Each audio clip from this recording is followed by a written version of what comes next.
Good morning, everyone, and welcome to today's edition of Frontier Opening Bell. I am Bosin Amofaye, and I have the pleasure of welcoming Agnes Gital, partner at GBS Africa. Thank you very much for coming through. Eric Mokaya, who is the CEO at Mwango Capital, and thank you very much, Ayonide Akinloye from United Capital in Lagos, Nigeria. Thank you, three of you, for joining us this morning. Take you through very quickly just the closing numbers for the African markets last week. Just a sample of the Nigerian market, the BRVM in the green. EGX, that's the Egyptian market, on Sunday was 87 basis points better. On a weekly basis, the Kenyan market was down 24 basis points, and on Friday, the GSE fell 35 basis points. Let's touch very quickly, as always, the sun rises on the east, so we always go East African first.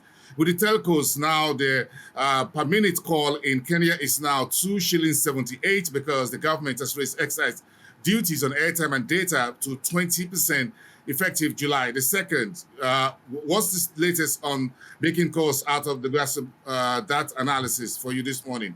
Centrum Real Estate full year earnings down 102%. The Kenyan Central Bank did a bit of a treasury bills auction last week, and the revenue authorities in Nairobi is imposing fines for those who are filing their annual returns late in the day. Uganda's debt is at worrying levels. What do we need to know right now? Let me start with you, Eric, very quickly. Talk to me about telcos and this increase in airtime per second, per minute billing. I think it's mostly because the government has been seeking to raise revenues. So I think one of the areas they want to raise revenues on is airtime, which is an everyday use case for every Kenyan. So I think Safaricom is raising it now to around 4.5 per minute, and then since Airtel is raising also to 2.78 as you indicated there. So I think generally it's just about revenue raising, really. There's nothing much, but that means that the cost of living for most Kenyans is going to rise, and that's going to affect them a lot going forward. So I think that's the key takeaway from there. So maybe, do you want me to comment on the other things also? Yes, please go ahead. Please go ahead. Centum Real Estate is the 100% owned subsidiary of Centum Re, of Centum, sorry. There's Centum Re and then there's Centum. So you need to distinguish between those. Centum Re is the real estate arm. It was carved out last year, September 2020. So this is the first year of them reporting their earnings. So their earnings have dipped, but essentially it's the requirement by IFRS that you need to produce at least 2 years of results. So this is their first year. So really, it's hard to compare with the year before. But I think the key takeaway from them is that their cash flows are doing well. Cash collections are actually up 2x monthly cash collections. So it means that even though the consumer is doing not so well, it means that middle to upper class income people who are able to pay some of these kind of monthly obligations to Centum are paying up, and that's boosting their cash collections, which is very good. I think that's the key number you want to pay to for Centum Re. So this kind of is a really good precursor to Centum itself, which is reporting earnings later this month. So we're keeping an eye on that. And something else also to keep in mind is Centum itself had 19 billion Kenya shillings loss last half a year. So the full year results to March are coming out later this month. So you want to keep paying attention to that also. Yeah, sorry. Yeah, please go ahead. Something about KRA imposing fines. I think that Kenyans paid around 1.7. I can't remember the number correctly, but I think by June 20th they had raised 3.8 Kenyans had filed returns. But in the last 10 days of last month, which was the year when the fiscal year was closing, Kenyans paid around 1.7 million Kenyans filed their returns in the last 10 days. And that has made the KRA itself beat its target. I think by 101, they are 1% above the targets they had for the last fiscal year, which bodes really well for the government. But we just really hope that this amount of money is used well. But that also means these kind of taxes that they're now imposing on Kenyans also are bearing fruit in terms of cash flows to the government. So that's those are the key takeaways I would like to point out from that.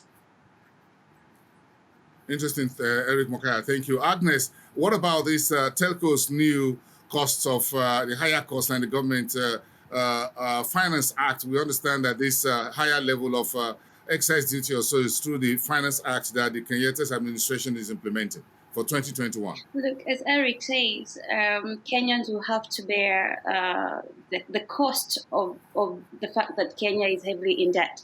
So obviously, extending these telcos will have to extend this cost to their consumers.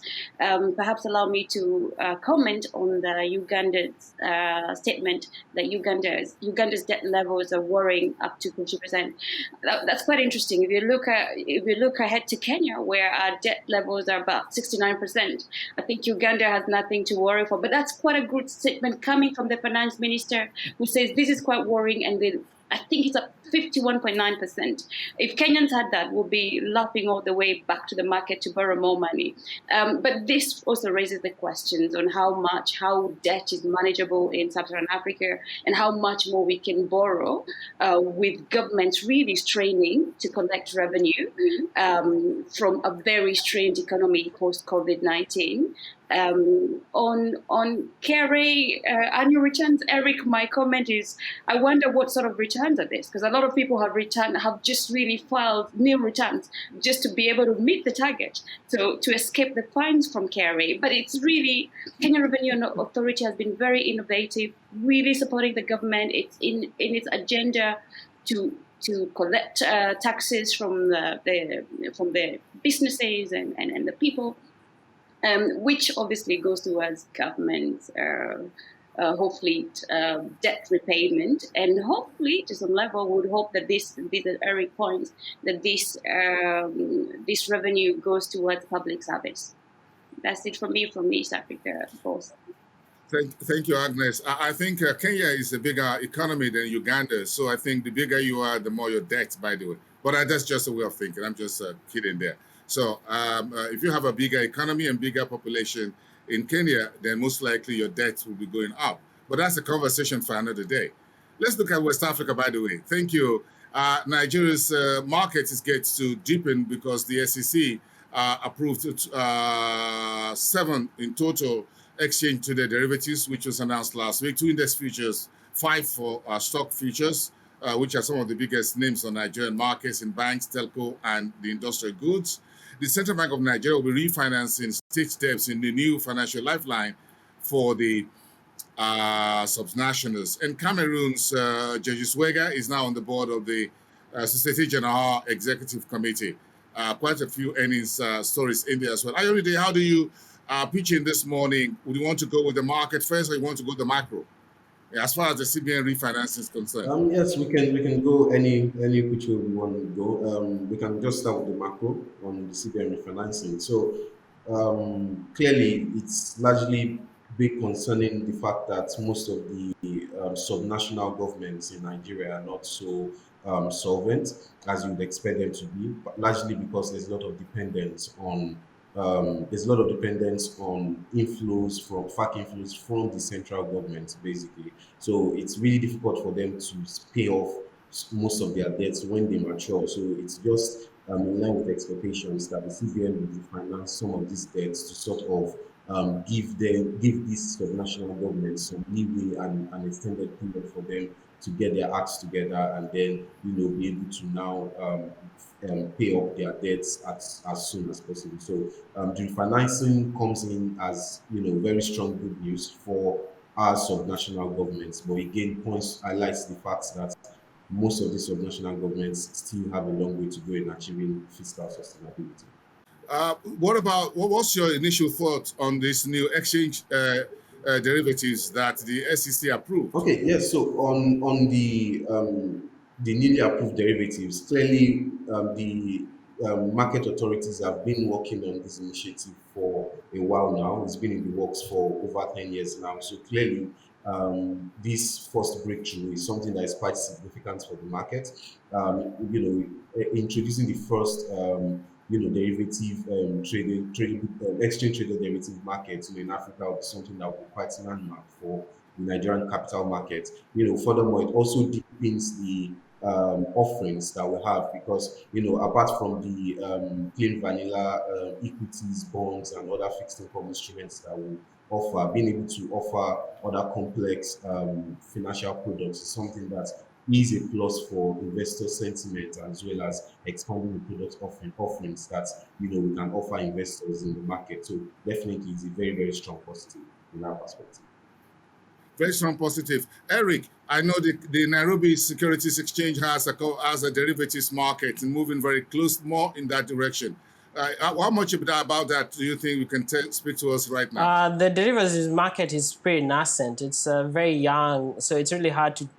There's pretty not much activity happening there, because it's based on a few stocks which trade very regularly. So people prefer the stocks to the derivatives. So it's very young and very small right now. So we're hoping in the near future at least to do a lot of education to investors around this area of derivatives, to help people understand what you can do with derivatives. But word on the street is that the Nairobi Stock Exchange is going to transform to have day trading there. So day trading may benefit a lot more may actually feed into the derivatives markets, because then liquidity becomes a bit faster. You can move your instruments a little bit faster. So I think that's something I would pay attention to in the next couple of months. That's the word on the streets. That's the word on the street. Thank you so much. We'll keep comparing notes between Kenya and Nigerian bulls in terms of the derivatives market. Let's talk about the Southern African markets. Agnes, the footprints of the virus is continuing, and here are the Brewers Association, led by Sab Miller, is going to court to challenge the President Ramaphosa's lockdown, which include alcohol and all of that. That's one big news that we're looking at. What's your take on this particular situation in South Africa right now? I'm always happy to speak about alcohol. But yeah, you're absolutely right. SAB Miller's obviously is going to struggle with the government's ban on alcohol sales. We saw this earlier in the year when Ramaphosa introduced the first lockdown. But I'm always wondering, how does alcohol contribute to the spread of coronavirus? It really never really makes sense. In the UK, when we had the lockdown, and we had the toughest lockdown, I think in comparing to all the countries, alcohol sales went up.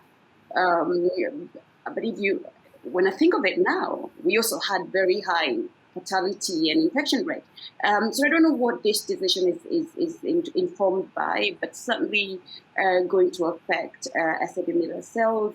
But as you saw, South Africans are pretty innovative, and they were making beer out of pineapples and mangoes.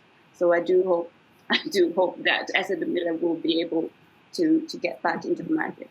But you're right, the spread of the coronavirus, the third wave, which I think is the fourth wave now, with the various variants, I think it's quite concerning for the continent, given our very weak healthcare infrastructure, and South Africa being a hub and being quite a key economy in Sub-Saharan Africa. I think they want to be cautious and introducing this lockdown so that they can protect the masses. Thank you, Agnes. Actually, the OPEC Plus couldn't conclude their meeting on Friday. Actually, it was to be a Thursday meeting, then it went into Friday, then they're continuing today because Saudi Arabia is not budging in terms of what supply should be to the market. UAE is also taking the opposite position. What do you think Nigeria's position should be in the current situation of to ease more supply into the market from the month of August, as we see oil prices now that are 75, 76, and forecasts are for 100 between now and the next 18 months? Okay, yes. So definitely for Nigeria, we think that clearly we should try to bargain for more room to produce more. Currently, we have a cap of about 1.4 million barrels, per day for crude oil production in Nigeria. And considering oil prices have recovered significantly, and then looking at the fact that most economies around the world are now gradually reopening, and we are seeing improvements in traveling across the globe, it only means that oil demand will continue to improve. So clearly, we think that for Nigeria, at least we should be able to bargain for some additional an additional increase to our quota, basically, because we, desperately need that in terms of improving our FX flows. And we don't think that raising supply by, a fairly decent amount is going to significantly hurt the recovery that we've seen in the crude oil markets going forward. So I think that that's the position we take. But clearly, we understand, the Saudi Arabian government is trying to ensure that, supply is as limited as possible, and then so that, the oil balance can be, so that the oil balance that we have seen so far this year can be maintained, and then, oil prices can continue to climb. But, at this point, we think supply pressures can be the quota the limit on supply can be eased a bit to allow countries to produce more, considering demand will still continue to improve going on into the year. Okay, Eric, you're going to wrap up for us on your outlook for the East African or Kenyan markets for this week. But let me quickly ask Agnes. Before that, you can see some of the headlines across the North African corridor. The African Risk Capacity Group concluded their weak engagement with the authorities in Sudan, meeting with the Director General of the Arab Bank of Development for Africa, Sidi Ould Tah, on Sunday, and then they're now moving out of the country. We expect a full report from the ARC. The head of the Africa Energy Chambers is in Nigeria from today for a week negotiations with Nigerian authorities for the forthcoming Africa Energy Week, which is being scheduled for South Africa in November. But Agnes, let me ask you, what's your take? It looks like the airlines are back, summer is here. Do you think we'll see enough air travels and reopening of the economies to help oil prices remain steady around the current level of 75, 76 for the Brent crude, which is the London That's the hope. The tourism and the airline industry obviously are hopeful that with the summer around the corner, we're going to see a revival of the tourism sector. But again, with the various variant, the Delta variant that is spreading across Europe and everywhere, it's quite a concern. But there is sort of some hope, optimism. But the revival of air travel obviously will sort of spur economic activity across all economies. A story on Morocco's export rising to 23%. I think that's quite positive, knowing that Moroccan dirham has come under pressure. Again, these are the impact of COVID-19. Morocco is very much dependent on the tourism dollar, so quite an impact. It's great to see the rise in export in the country. On Sudan, great. It's for me, Sudan is an interesting story. As they work towards recovery post-COVID, but also post-Bashir with the new administration, but also the goodwill from the Bretton Woods institutions, and Sudan's creditors, really supporting them. We saw, I think, a month ago, there is likely to be up to about 10 billion debt cancellation for the country, and also their return to IMF. I think that's a good story for Sudan. I think it's a country to look out for, and I think they have a clear economic recovery strategy led by the transition administration. Government, yes. In Khartoum. Quite a those were. Eric, some stuff for us this morning about things like what are you watching in the market? This week, I think all of us, the only two things that we are keeping an eye on, it's Centum. Of course, we are hoping that they report earnings soon. And then also the big thing this month is Safaricom having the AGM on 30th this month, at the end of this month. It's a quiet month usually in terms of business, generally in Kenya. But of course, Safaricom, Centum, and the finance bill, the implementation of it and how things are working out in the economy. Keeping an eye, of course, on next week, there should be the new energy prices in Kenya are going to be published by the regulator also. So that's some of the things that you want to keep an eye on. But Safaricom, of course, is the big one, given that they are going into Ethiopia. They're setting up the subsidiaries, and they're going to get approval to actually get shares in these subsidiaries, which are located in England, Netherlands, and Ethiopia itself. So I think that's the operationalization of that, and then going into Ethiopia, setting up base very quickly, moving employees there, and of course the tight competition that they're going to get from Ethio Telecom, who are already setting up their money venture there, getting a head start on M-Pesa, which may not be there until maybe late 2022. So I think those are the key things that you're keeping an eye on.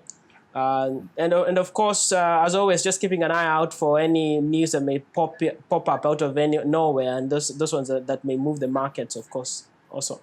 So I think that's the things I'm keeping an eye on. Interesting. Thank you, Eric. I'm going to be sensitive to Akinloye because he also comes from an investment firm. So I'm going to give him 30 seconds as well. For those of you who are traders and analysts, myself and Agnes, we're more on the macro side. Akinloye, what are you watching on the Nigerian market this week? Clearly, I know you folks have footprints also in the West African market, Ghana inclusive. okay, yeah. So clearly, for us in Nigeria, we're in a month where we'll see half-year numbers come in this month. So we're working. Traders are taking position in some stocks. That they expect to deliver strong reports for H1.